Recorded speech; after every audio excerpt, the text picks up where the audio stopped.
Greater Good Radio. Connect, learn, heal, and grow. On the Joe Dispenza retreat, what would you say were your main takeaways that would help others listening? So I meditated for like 35 hours during that 6 days. Each meditation was an hour and a half long. And he's doing pineal gland meditations, walking meditations, eighth energy center meditations. And it was great. But the first day was tough, And I love what Dr. Joe says, just keep knocking on the door and something will break. Basically, the whole idea is where you place your attention is where you place your energy. So he talks about, and this is what he starts out with, is how do you start this meditation? If you think about your future, especially people that have these jobs that they had, you get up in the morning, you can blindfold yourself, you know exactly where to get your coffee in the morning. You go take your shower, you get into your car, you know exactly how to get to work.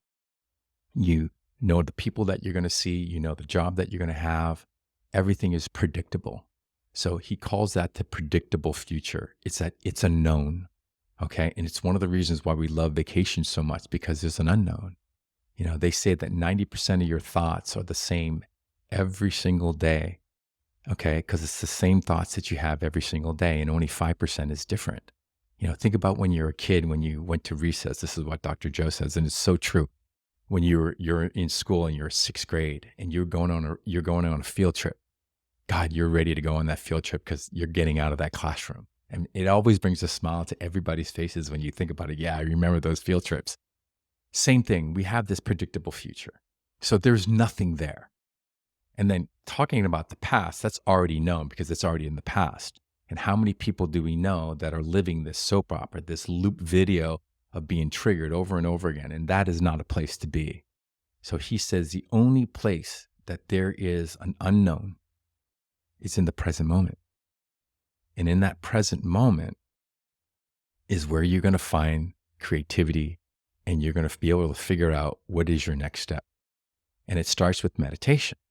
If you consciously breathe, and he talks about energy centers, he never talks about chakras, which we do all the time in yoga.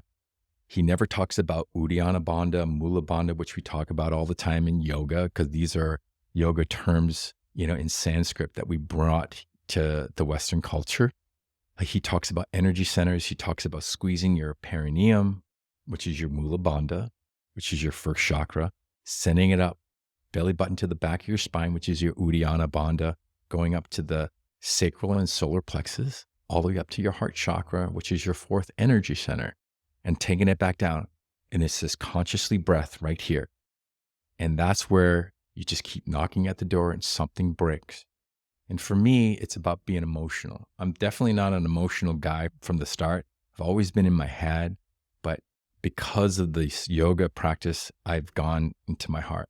And I know when I start feeling emotions, that's when I know that I'm going places, that I'm cracking open that little egg and going inward. But that is the start in this whole meditation. And this is what I call flow state. This is what you do in yoga, because in yoga, we breathe in and out through our nose, and it's constant. And this is how we go inward. And it's the same thing that Dr. Joe was talking about in the beginning of all of his meditation practices. If you resonate with Greater Good Radio, please join our community at www.greatergoodradio.com, where you can get access to exclusive content and offerings. Hope to see you soon.